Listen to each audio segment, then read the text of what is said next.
और गोदी मीडिया का मन घड़त बयानिया आलमी मीडिया के हकाइक के सामने एक बार फिर जमीन बोस हुआ है। आलमी मीडिया की भारत में तलबा एहतजाज, पुलिस कार्रवाइयों पर रिपोर्ट्स जारी। इसके अलावा एहतजाजी मुजाहिरों के दौरान तलबा पर पैलेट गन्स का इस्तेमाल किया गया है। अल जजीरा ऐसा रिपोर्ट कर रहा है। गोदी मीडिया मोदी की ईमा पर हकाइक को मस्क करने में मसरूफ है। आलमी मीडिया ने मोदी हुकूमत की बौखलाहट और बर्बरियत को आश्कार किया है। इसके अलावा CNN की जानिब से भी ये शाया किया गया। भारत में जारी एहतजाज मोदी हुकूमत के लिए बड़ा चैलेंज बन चुका है। सवालात उठने लगे हैं। भारतीय नौजवानों के एहतजाज ने आलमी मीडिया की तवज्जो हासिल कर ली है, जबकि मुख्तलिफ बैनुल-अक़वामी मीडिया इदारों की जानिब से भारत की सूरत हाल पर रिपोर्ट्स शाया की जा रही हैं।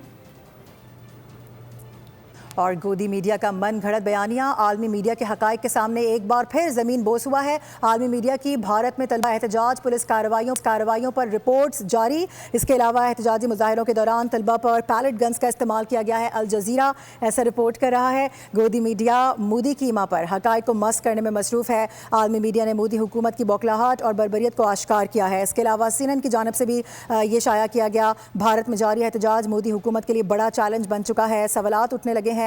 भारतीय नौजवानों के एहतजाज ने आलमी मीडिया की तवज्जो हासिल कर ली है, जबकि मुख्तलिफ बैनुल-अक़वामी मीडिया इदारों की जानिब से भारत की सूरत हाल पर रिपोर्ट्स शाया की जा रही हैं।